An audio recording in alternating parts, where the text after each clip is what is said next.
നമ്മുടെ കർത്താവ് മനുഷ്യനായി അവതരിച്ചത് ബെത്ലഹേമിലെ പുൽക്കൂട്ടിലാണ് എന്നുള്ള വലിയ സത്യത്തെ ധ്യാനിക്കാൻ, പ്രാർത്ഥിക്കാൻ, ആ പുണ്യദിനത്തിന്റെ സന്തോഷം പങ്കുവയ്ക്കാൻ ഒരിക്കൽ കൂടി ക്രിസ്തുമസ് സമാഗതമാവുകയാണ്.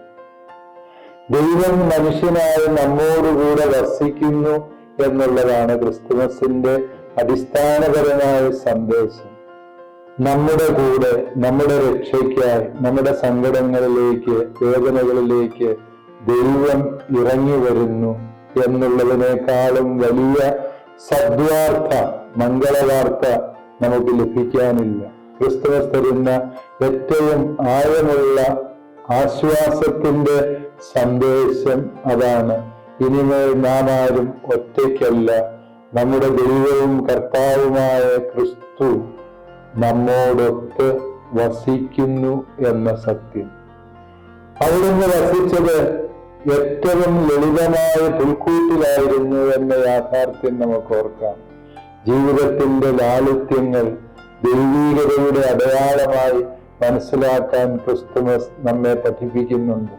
പലപ്പോഴും ആഡംബരങ്ങളുടെയും അതുപോലെ തന്നെ എല്ലാ തരത്തിലുള്ള സുഖ സൗകര്യങ്ങളുടെയും പിന്നാലെ ലോകം ഓടാൻ വെമ്പുമ്പോൾ ക്രിസ്തുനാഥൻ നമ്മെ പഠിപ്പിക്കുന്നു, ദൈവീകതയെ കണ്ടെത്തണമെങ്കിൽ ജീവിതത്തിന്റെ ലാളിത്യങ്ങളിലേക്ക് നാം തിരികെ നടക്കണം എന്ന യാഥാർത്ഥ്യം. ജീവിതത്തിന്റെ കുറവുകളൊന്നും നഷ്ടങ്ങളല്ല, അവയൊക്കെയും ദൈവത്തെ കണ്ടെത്താനുള്ള വേദികളാണ് എന്ന് തിരിച്ചറിയുവാൻ ഈ ക്രിസ്തുമസ് നമ്മെ പഠിപ്പിക്കട്ടെ. മാലാഖ പറഞ്ഞു, സകലർക്കും സന്തോഷമേകുന്ന സദ്വാർത്ത ഞാൻ നിങ്ങളെ അറിയിക്കുന്നു, നിങ്ങൾക്കായൊരു രക്ഷകൻ കർത്താവായ ക്രിസ്തു ജനിച്ചിരിക്കുന്നുവെന്ന്. പ്രിയപ്പെട്ടവരെ, നമ്മുടെ കർത്താവ് ഈശോ മിശിഹായുടെ ജനനം എല്ലാവർക്കും സന്തോഷമേകുന്ന സദ്വാർത്തയാണ്. നമ്മളും സുവിശേഷമാകുന്നത് മറ്റുള്ളവരുടെ ജീവിതത്തിൽ സന്തോഷം പകരുന്ന, അവരുടെ ജീവിതത്തെ കൂടുതൽ ഭാവാത്മകമാക്കുന്ന പ്രവർത്തനങ്ങളിലൂടെയാണ് എന്ന സത്യം നമുക്ക് തിരിച്ചറിയാം.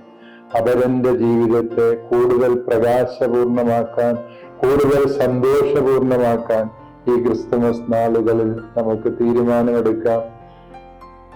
എറണാകുളം അങ്കമാലി അതിരൂപതയിലെ പ്രിയപ്പെട്ട സൺഡേ സ്കൂൾ വിദ്യാർത്ഥികളെ, നിങ്ങളെല്ലാവരെയും ക്രിസ്തുമസിന്റെ ഈ പുണ്യദിനത്തിൽ ആശംസകൾ അറിയിക്കാൻ എനിക്കേറെ സന്തോഷവും അഭിമാനവുമുണ്ട്. നിങ്ങളുടെ ഭാവി ജീവിതം പുൽക്കൂട്ടിൽ പിറന്ന ഉണ്ണിമിശിഹായുടെ കരങ്ങളിൽ ഭദ്രമാകട്ടെ എന്നും നിങ്ങളുടെ പഠന വഴികൾ പ്രകാശപൂരിതമാകട്ടെ എന്നും ആശംസിക്കുന്നു. ഉണ്ണീശോയുടെ അനുഗ്രഹം നിങ്ങൾക്കും നിങ്ങളുടെ മാതാപിതാക്കൾക്കും നിങ്ങളുടെ എല്ലാ സ്വപ്നങ്ങൾക്കും പുതിയ ദിശാബോധം നൽകട്ടെ എന്ന ആശംസയോടെ ഹാപ്പി ക്രിസ്മസ്.